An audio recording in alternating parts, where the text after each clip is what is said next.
이렇게 목회자 여러분들을 만나 뵙게 돼서 너무나 기쁘고 주님께 감사드립니다. 두 번째 시간은 이어서 사대교회에 이어서 빌라델비아 교회를 한번 살펴보도록 하겠습니다. 형제님 잘 교통해 주셨듯이 이 사대교회는 마르틴 루터로 시작된 종교개혁을 통해 태어난 교회를 상징하는 것입니다. 변절한 로마 천주교에 대한 하나님의 반응이었죠. 근데 그 사대교회는 살았다 하는 이름은 가졌으나 죽은 교회였고 또 완전하게 된 것이 전혀 없는 그러한 교회였기 때문에 반드시 빌라델비아 교회를 필요로 함을 볼 수가 있습니다. 이 빌라델비아는 사대에 대한 하나님의 반응이었다고 할 수가 있는데요. 개요를 보시면 알 수 있지만 빌라델비아의 의미는 이 빌라델비아가 헬라어로 필로와 아델포스의 합성어인데요. 필로는 사랑한다는 뜻이고 아델포스는 형제란 뜻이죠. 그러니까 형제 사랑의 교회였습니다. 1825년에 영국의 아일랜드 더블린에서 시작된 형제회 운동으로 태어난 개신교 교파라고 할 수가 있습니다. 기독교 복음주의 성격의 기독교 근본주의 성격의 복음주의 운동이라고 할 수 있는데요. 대표적인 사람이 우리 아는 존 넬슨 다비가 있고요. 또 에드워드 크로닌이라는 사람도 있었습니다. 이 사람은 의사였어요. 트리니티 대학의 의사였는데 이 운동에 아주 중요한 인물이었고요. 또 기포드 벨렛이라는 변호사도 있었습니다. 이런 사람들이 여러 크리스찬 그룹에 속해 있는 사람들이었는데 모든 교단을 버리고 단지 함께 만찬을 떼기 위해서 이 모임을 시작한 것이 형제의 운동의 시초였고요. 여기에서 많은 어떤 유명한 성경 교사들도 나왔고 다비나 맥킨토시와 같은 또 조지 뮬러와 또 D.L. 무디와 같은 복음주의 복음 운동가들도 많이 배출한 아주 루터의 종교개혁만큼 아주 유명하지는 않지만 사실은 하나님의 어떤 관점에서 볼 때 교회사를 통해 볼 때 아주 중요한 움직임이었다고 할 수가 있습니다. 이런 형제회, 플리머스 형제회라고도 하는데요. 이들이 바로 빌라델비아를 상징하는 어떤 하나의 무리였다고 할 수가 있죠. 결국 이들도 좀 분열을 거듭해서 지금은 흔적을 찾아보기 힘들게 되었는데 아무튼 원칙상 우리가 계시록 3장 7절부터 13절까지 나와 있는 이러한 빌라델비아의 특징들이 우리가 생활하는 교회에 나타난다면 우리가 바로 빌라델비아라고 할 수 있을 것입니다. 우리가 그러한 빌라델비아의 교회가 될 수 있도록 더 추구하기 원합니다. 계시록에 나타난 7교회 중에 유일하게 칭찬받은 교회가 이 교회였죠.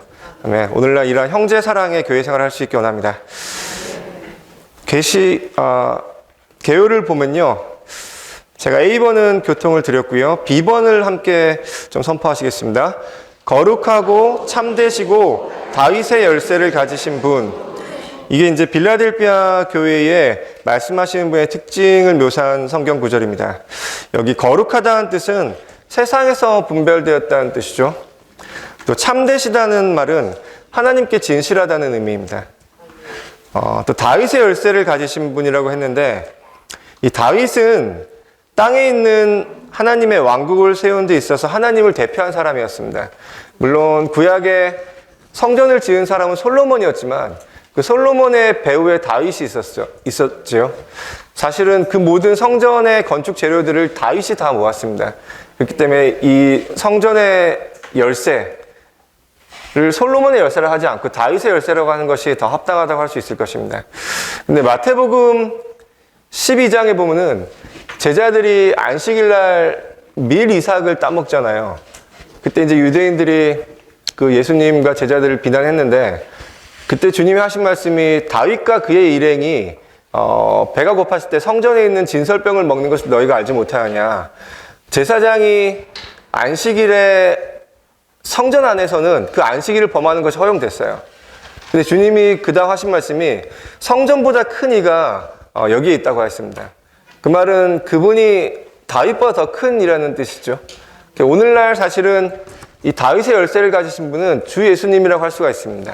그분이 하나님의 성전인 교회를 건축하시는 분이고요. 하나님의 왕국을 다시 가져올 분이십니다. 10번에 보면 또 그분은 열고 닫는 분이시죠.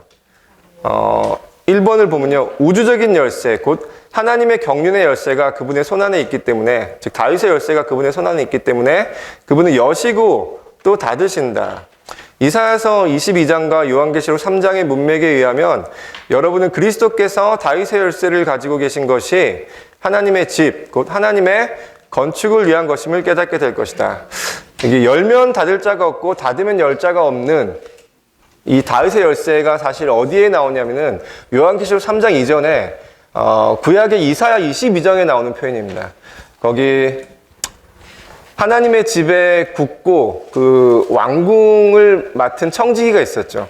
셈나라는 사람이었는데 그는 역사를 보면은 히스기야 통치 시기에 아주 대단한 권력자였다고 해요. 근데 히스기야 시대에 이제 전쟁의 위협이 있었잖아요. 근데 그러한 위협이 있음에도 불구하고 그는 자신만을 위하는 사람이었습니다. 왕족이 아님에도 불구하고 이 왕궁의 묘실에 자기 무덤을 준비하는 묘실을 준비하는 그런 이기적인 사람이었거든요. 그래서 그가 이사 22장에 보면 해고당하죠. 해고당하고 새로 세워진 사람이 여호와김인데요. 그는 하나님의 집의 청지기인 이 그리스도를 예표하는 사람이었습니다. 그 여호와김은 신실하게 이 청지기 직분을 수행했는데 그에게 주어진 열쇠가 다윗의 열쇠였습니다. 열면 닫을 자가 없고 닫으면 열 자가 없는 그 분, 여호와김으로 예표된 그 열쇠를 가지신 분이 바로 오늘날 그리스도라고 할 수가 있죠. 여기서 중요한 것이 그 여호와김이 하나님의 집의 청지기였거든요. 우리가 성경에서 집 또는 뭐 전 이런 말이 나오면 항상 연관어로 떠올려야 될 단어가 중요한 단어 건축입니다. 이 성경은 건축의 사상으로 충만하고 결국 하나님의 경륜의 목적은 이 건축이라고 할 수가 있는데 이 열쇠가 곧 건축을 위한 것임 우리가 이러한 구절들을 볼 때 알 수가 있는 것이죠.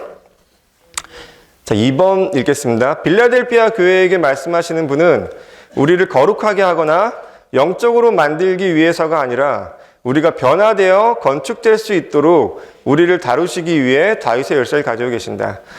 우리의 변화가 곧 건축이라고 할 수가 있습니다. 왜냐하면 성경의 건축은 어떤 물질적인 건축이 아니라 유기적인 건축이기 때문에 교회를 구성하는 모든 그런 믿는 이들, 지체들의 생명의 성숙과 변화됨이 바로 교회 건축이라고 할 수가 있는 것이죠.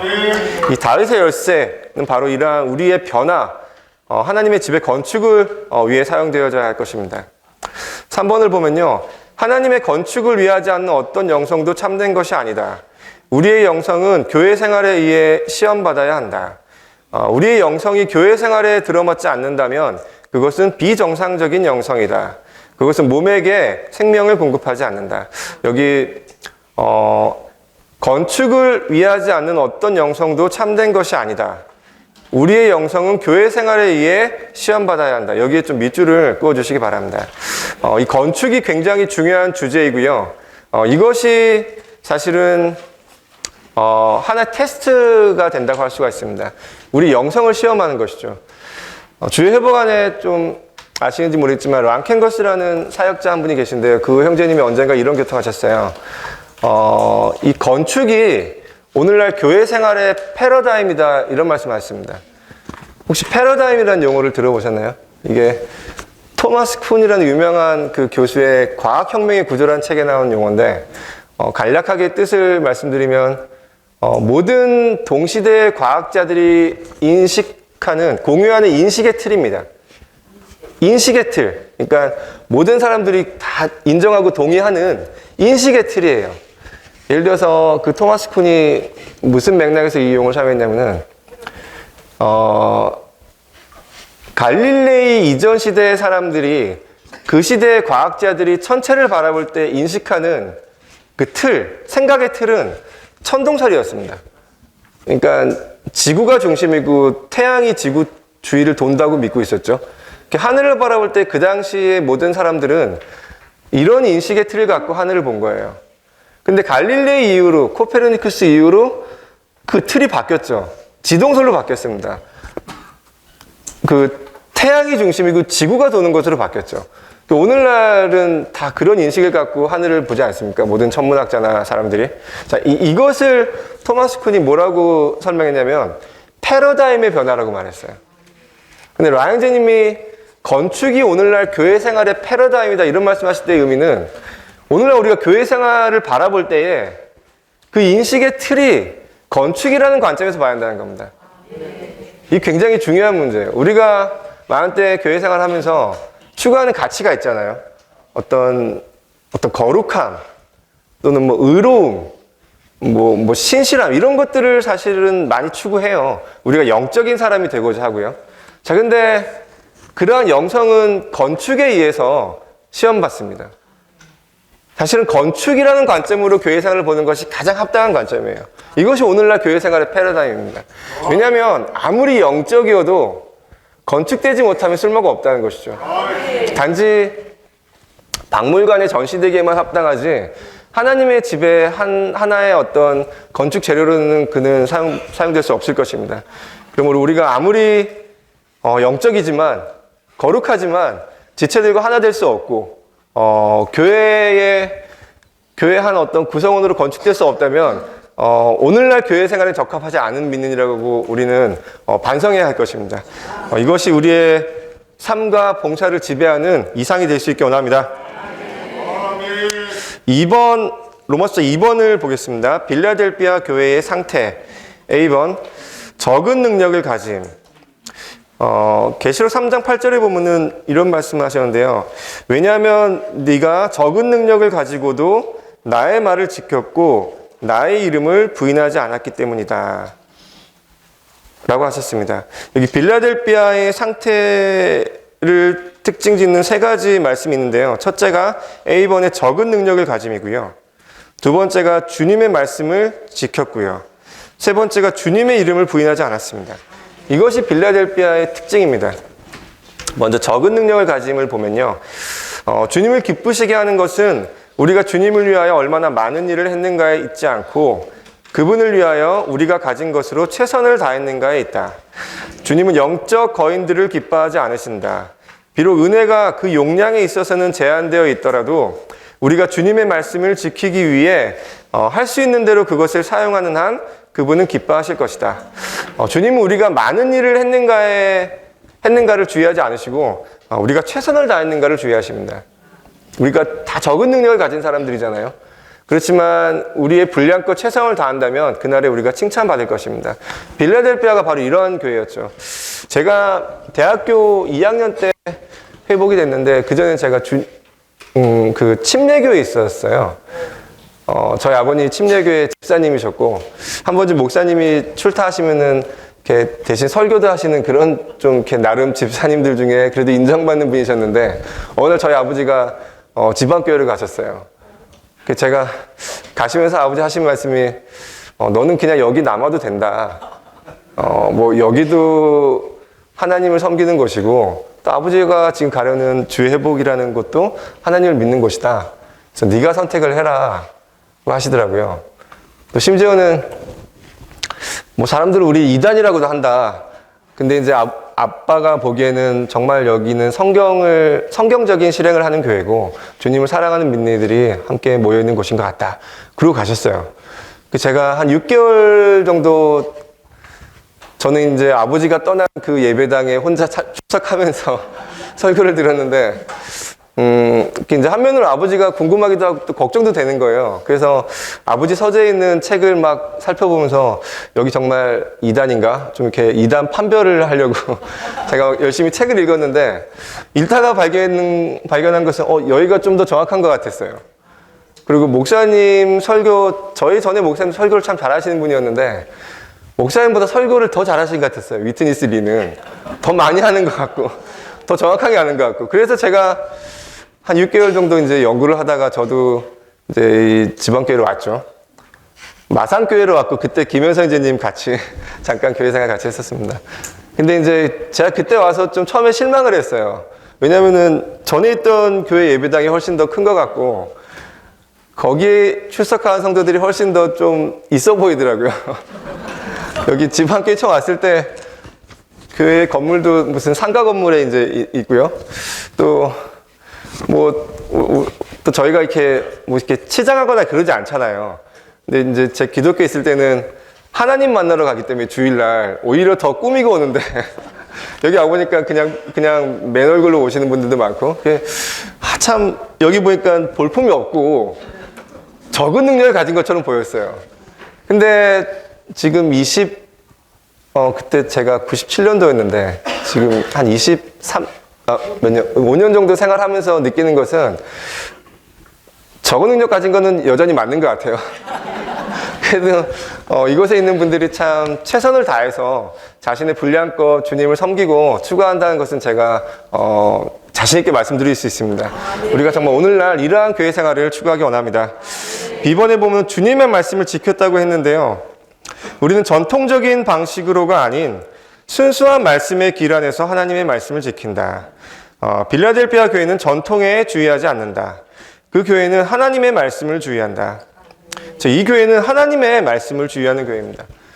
아닌 건 아닌 거죠. 뭐 어쩔 수가 없어요. 그냥 하나님 말씀이기 때문에 그런 겁니다. 제가 최근에 이제 저희 안양교회 건물이 집회소가 경인교대 근처에 있거든요. 한 번씩 경인교대 학생들이 가까운 예배당에 주일 집회를 참석하러 와요. 이제 와서 이제 처음에 이제 좀 이상하죠. 저희 왠지 이상하잖아요. 좀 이상하다고 좀 다른 것 같아요. 걔가 이제 오는 학생들이 한 번씩 학기 초에 주로 그런 일이 발생하는데, 이렇게 집회를 이렇게 참석하러 왔지만 그 딱 문을 들어서는 게 쉽지가 않아요. 뭔가 이렇게 의심의 눈초리가 가득합니다. 그리고 딱 묻는 말이 여기 어디 교단이에요? 이제 이렇게 물어요. 여기 어디 교단이에요? 제가 이 말을 진짜 한 100번, 1000번 들은 것 같아요. 여기 어디 교단이에요? 저도 좀 저희 지방교회가 교단이 있으면 좋겠어요. 좀 자신있게 얘기해 주기 위해서. 근데 어디 교단이에요? 물어보면 할 말이 없는 거예요. 왜? 성경에 아무리 찾아봐도 교단이 없는 거예요. 장로는 있지만 장로교는 없습니다. 침례는 있지만 침례교는 없어요. 또 성결한 삶을 말하지만 성결교는 없습니다. 그게 교단이 어디냐? 이제 할 말이 없어요, 제가. 그래서 이제 이렇게 좀 성경의 어떤 사실들을 좀 방금 말한 이런 내용들 얘기하면은 좀 이제 잘 받기가 쉽지 않아요. 그러면서 이제 하는 말이 간사님한테 좀 물어보고 오겠다고. 자기가 CCC 다니는데 간사님이 혹시 이상한 말 들으면 꼭 물어보라고 했다. 제가 이제 물어보고 와라. 우리가 너 여기 집회 참석을 강요하는 거 아니고 네가 마음에 평안이 있을 때 다시 찾아오면 좋겠다 하고 이제 돌려보낼 때 마음이 참 안타까워요. 저 교단이 있으면 좋겠는데. 근데 저희들이 주님의 말씀을 지켜야 되잖아요, 그죠? 그래서 이제 또 그냥 이렇게 보냈습니다. 10번에 보면 주님의 이름을 부인하지 않았음. 주님의 말씀은 주님의 표현이고 주님의 이름은 주님 자신이다. 회복된 교회는 완전히 주님의 말씀으로 되돌아갔을 뿐만 아니라 주 예수 그리스도의 이름을 제외한 다른 모든 일을 버렸다. 다른 모든 일을 버렸습니다. 루터교, 웨슬리교, 무슨 성공회, 침례교, 장로교 이런 이름을 다 버렸어요. 왜냐하면 그분의 이름이 가장 높이 올려져야 되기 때문입니다. 주님의 말씀에서 빗나가는 것은 변절이고 주님의 이름 외에 다른 많은 이름을 취하는 것은 영적인 음행이다. 주님의 말씀에서 빗나가는 것은 변절이고요. 그분의 이름 외에 다른 이름을 취하는 것은 음행입니다. 우리가 이 방면에서 더 철저할 수 있게 원합니다. 2번, 그리스도와 약혼한 순수한 처녀인 교회는 자기 남편의 이름 외에는 어떤 이름도 가져서는 안 된다. 이름이 작은 일이라고 생각하지 말라. 우리는 주님의 이름으로 구원받았다. 우리는 그분의 이름 외에는 다른 어떤 이름도 취하지 말아야 한다.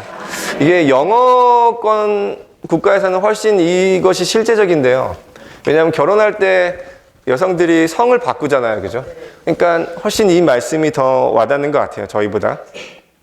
스미스란 남자에게 결혼한 여성이 나는 스미스 부인이에요 라고 말하면서 성은 여전히 무슨 마크라는 성을 가지고 있으면은 아버지가 마크였는데 이상한 거잖아요.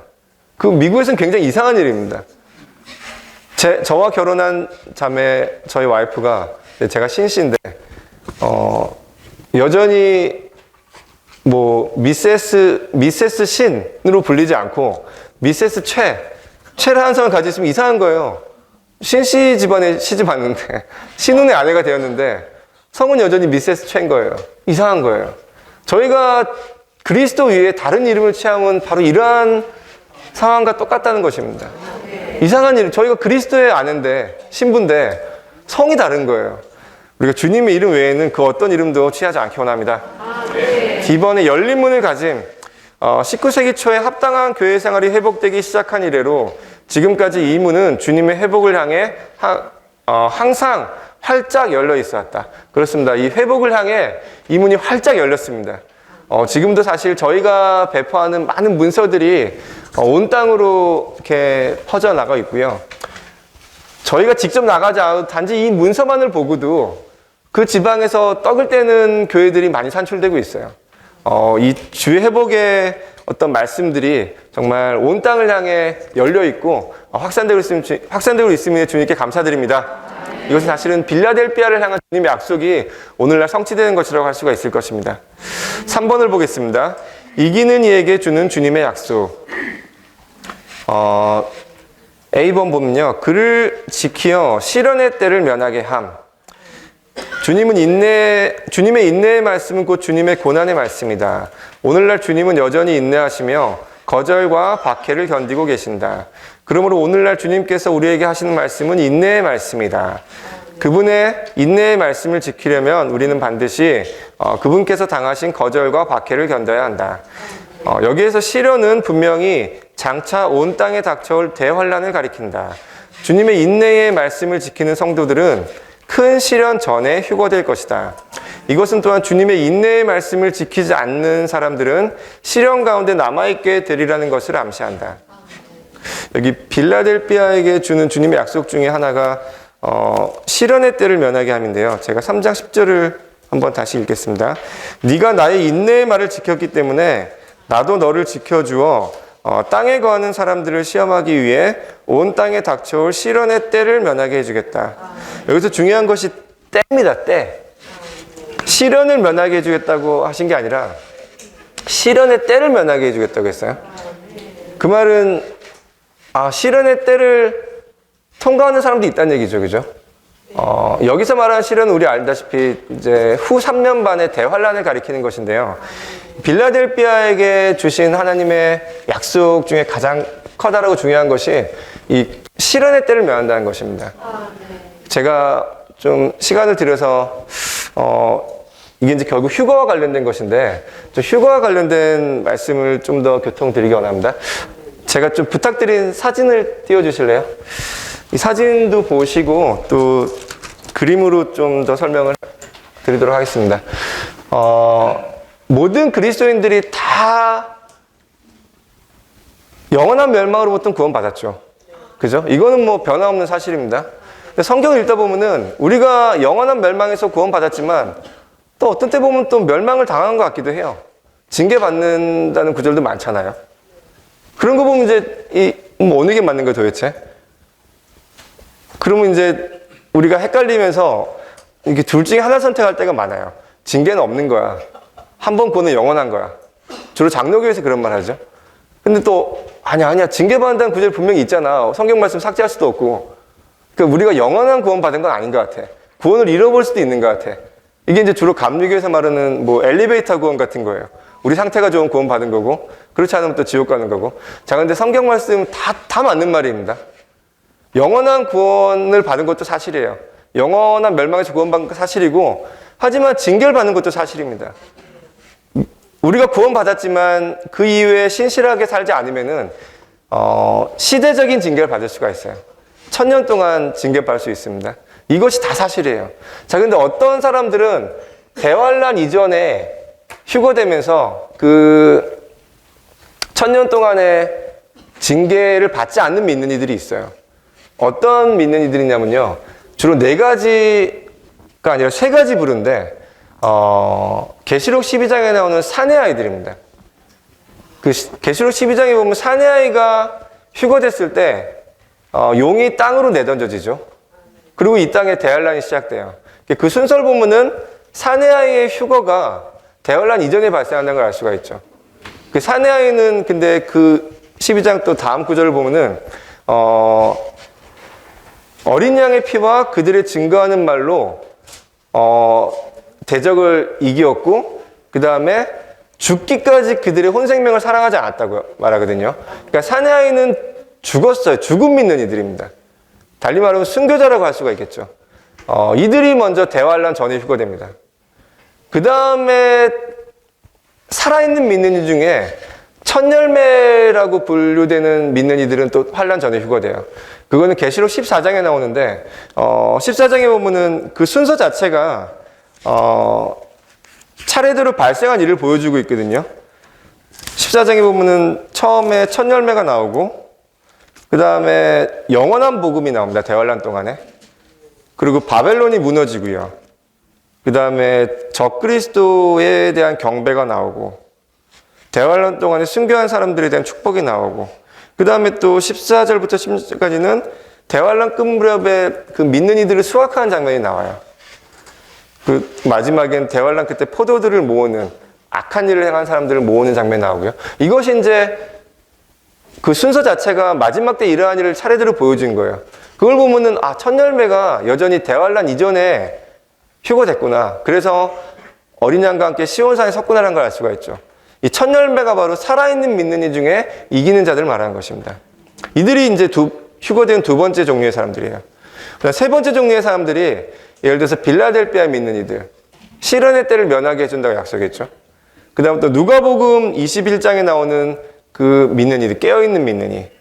또 마태복음 24장에 나오는 맷돌을 가다가 한 사람은 휴거되고 한 사람 남아있고 또 밭을 갈다가 한 사람은 들림받고 한 사람 남아있고 이런 사람들이 이제 살아있는 믿는 중에 휴거되는 이기는 자들에 속한다고 할 수가 있죠. 그래서 이 땅에 지금 네 부류의 사람들이 있는데요. 방금 제가 말씀드린 이 이기는 자들이 가장 우리가 소망하는 영광스러운 부류라고 할 수가 있죠. 그 다음에 이기는 자들은 아니지만 참되게 거듭난 그리스도인들이 있습니다. 참 그리스도인들이 있어요. 자, 근데 요거는 참 그리스도인 쓰면은 별 문제가 없는 것 같아요. 제가 갈로 해가지고 이기는 자들과 좀 대비시켜 패배한 믿는이라고 적겠습니다. 참 그리스도인인 건 맞는데 패배한 자들이에요. 이 말은 영원한 멸망을 당한다는 뜻이 아니라 시대적인 징계를 받을 수도 있다는 뜻입니다. 자, 그 다음에 세 번째 이 땅에 존재하는 부류가 기독교계라고 할 수 있어요. 기독교계. 기독교계라는 말은 기독교인 같지만 그리스도인 같지만 사실은 이들은 참 그리스도인이 아닙니다. 가라지들이라고 할 수가 있죠. 그 다음에 마지막으로 세상이 있습니다. 또는 뭐 이방인이라고도 말할 수 있겠죠. 자, 이 네 부류가 마지막 때에 운명이 달라집니다. 이것이 이제 교회 시대고요. 어느 날 주님이 재림하시죠. 3층 천으로 먼저 비밀하게 재림하시고 그 다음 다시 공중으로 내려오십니다. 공개적으로 내려오시죠. 그리고 이 시대에 죽은 믿는 이들이 머물고 있는 낙원이 있죠. 여기는 안식하는 구역입니다. 그 다음에 또 고통받는 구역이 있습니다. 여기는 이방인들, 믿는 이들이 아니라 믿지 않는 이방인들이 거하는 것이죠. 고통받는 구역이 있습니다. 그리고 이제 주님이 오셔서 이제 왕국이 임하겠죠. 천년왕국이라고 저희가 말하는 그 왕국 시대가 1000년 동안 이어지고요. 이건 현재 교회 시대죠. 이건 왕국 시대고요. 이 왕국 시대가 시작되기 전에 우리가 반드시 기억해야 될 것이 그리스도의 심판대입니다.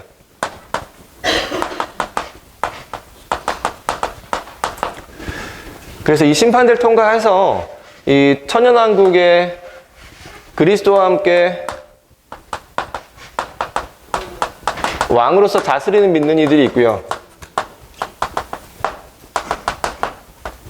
이때 징계를 당하는 훈련을 받는 믿는 이들이 있을 것입니다. 근데 이 징계는 시대적인 징계이죠. 그래서 이 1000년이 지난 다음에 영원 안에서는 다 모두가 이 새 예루살렘 안에 있게 될 것입니다. 그러니까 영원한 멸망을 다 하진 않아요. 여기 제가 뭐 그림이 좀 이상하지만 네, 불못입니다. 이것이 믿는 이라면은 불못에 들어가진 않죠. 자, 이것이 이제 교회 시대, 왕국 시대, 영원 시대 세 시대를 구분한 것인데 정리를 하자면 아까 말씀드린 이기는 자들 있죠.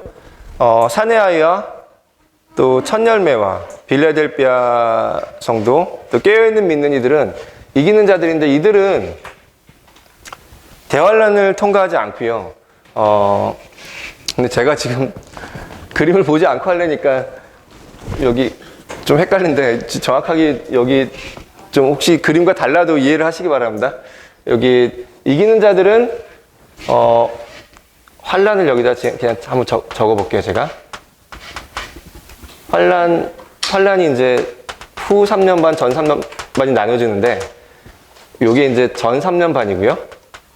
요게 후 3년 반입니다. 자, 근데 이기는 자들은 환란 전에 휴거되는 거예요. 어디로 휴거되냐면은 삼층천으로 휴거됩니다. 마치 구약의 첫 열매들이 곡간이 아니라 성전으로 거두어졌듯이 공중이 아니라 요 삼층천으로 휴거되는 거예요. 이기는 자들은 첫 열매들로서. 자, 근데 이기는 자들이 두 부류가 있겠죠. 주님 오시기 전에 죽은 믿는 이가 있고 여전히 살아있는 믿는 이가 있는 겁니다. 죽은 믿는 이가 아까 사내 아이라고 상징된 믿는 이들이고요. 살아있는 믿는 이들은 첫 열매라고 할 수가 있겠죠. 자, 그래서 이기는 자들 중에 죽은 믿는 이는 먼저는 이제 낙원에 있다가, 그죠? 낙원에서 대기하고 있다가 환란 전에 요 삼층천으로 휴거되는 겁니다. 죽은 믿는 이, 제가 dead, D라고 할게요. 그 다음에 살아있는 이기는 자들도 있죠. 그들은 낙원에 굳이 갈 필요 없이요. 그냥 바로 환란 전에 삼층천으로 가는 겁니다. 그리고 이들이 이제 삼층천에서 주님과 함께 이 땅에 공개적으로 내려오는 것이죠. 그리고 물론 그리스도 심판들을 통과해서 이들은 그리스도와 함께 왕으로서 다스리는 천년왕국 때 그러한 경로를 밟게 되겠죠. 자, 이게 이기는 자들입니다. 자, 그 다음 두 번째 참 그리스도인이 있는데요. 요게 좀 이기는 자들만큼 분명하진 않아요. 왜냐하면 성경에 명확하게 언급되지 않은 점들이 있어가지고. 근데 대체로 제가 말씀드리자면은 이 참 그리스도인들 중에 동일하게 죽은 믿는 이가 있고 살아있는 믿는 이가 있겠죠. 죽은 믿는 이는 이들도 여전히 참되게 거듭난 사람들이니까 일단 죽어서 낙원으로 갑니다. 낙원에 있다가 일곱째 나팔이 불리면은 휴거됩니다. 근데 환란 전이 아니라 환란 후에 휴거되고요. 환란 후에 어디로 휴거되냐면은 삼층천이 아니라 공중으로 휴거돼요. 그리고 그리스도의 심판대를 거쳐서 어디로 가겠습니까? 그 다음에 왕노릇하는 왕으로 다스리는 이 보상을 받을까요? 아니죠. 요 사람들은 징계받습니다. 예. 그러니까 이기는 자로서 생명이 성숙하지 않고 죽으면 이 큰일 난 거예요. 오래 살아야 됩니다, 저희가. 왜냐하면 그냥 참되게 거듭난 그리스도인인 건 분명한데 이기는 자가 아니었다면은 낙원에 대기하고 있다가 환란 후에 공중으로 휴거되고 그 다음에 징계받는 거예요. 왜냐하면 대부분 이들이 패배한 믿는이기 때문에 그렇습니다. 그 다음에 살아있는 믿는 이가 이제 그 다음에 이제 잘 한번 생각해 보세요. 주님 오실 때까지 살아있는 믿는 이가 있어요. 근데 이들은 과연 생명이 성숙했을까요? 그렇지 않을까요? 성숙하지 않았을까요? 성숙하지 않은 나만. 그러니까 환란을 통과한 믿는 이죠. 이 참 그리스도인 중에 살아있는 믿는 이, 이기는 자가 아닌 사람은 환란을 통과합니다. 그리고 이제 공중으로 휴거되고 환란 통과한 다음에 그냥 그리스도의 심판대 앞에 당연히 서겠죠. 자, 이제 그 다음 중요합니다. 이들이 어디로 갈까요? 왕국으로 들어갈까 아니면 징계받을까요? 왕국으로 들어갑니다. 네. 왜냐면은 이게 이제 수확물이에요. 계시록 14장에 나오는 3년 반의 대환란을 통과하면서 그들 안에 있는 물기가 다 빠지는 거예요. 속성으로 있게 되는 겁니다.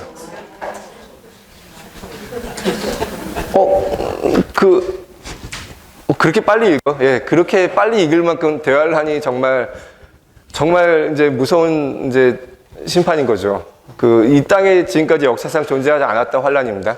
자, 사실 이것에 대해서 성경이 분명하게 말하진 않아요. 저도 이제 많이 찾아봤는데 위트니스 리영재님의 계시록 라이프 스터디 48번인가 47번에 보면은 이영재님이 나도 이것을 뭐 이렇게 성경의 근거를 두고 하는 말이 아니라 내가 많이 성경을 연구한 결과 이럴 것이라고 이제 형제님 생각을 말씀하신 거예요. 그러면서 하신 말씀이 주로 대환란이 이제 유럽에서 발생하잖아요. 거기에 있는 민년이는 뭐 당연히 진짜 그 환란 통과하면서 생명이 자랄 수밖에 없겠죠. 근데 이제 독수리로 상징된 나라인 미국에 있는 시민들은 어떤가? 형제님, 미국에 있는 성도들도 또 유럽의 다른 나라에 있는 성도들도 아마 그 3년 반을 통과하면서 생명이 자랄 거라고 말씀하셨어요. 왜냐하면 이미 주위에 휴거된 사람들이 있어요. 일찍 휴거된 사람들이. 그들을 보면서 우리가 느낌이 없을까요? 환란 남아있을 때? 아, 내가 잘못 살았구나. 그때는 깨달을 수밖에 없죠. 또 막 유럽에 무슨 외신 들어보니까 막 진짜 뭐 순교한 사람들도 나오고 적그리스도가 막 나타나고 그런 소식 들으면 저희가 지금처럼 살 수 있겠습니까? 깨어서 교회 생활 하겠죠, 그죠? 3년 반만이라도.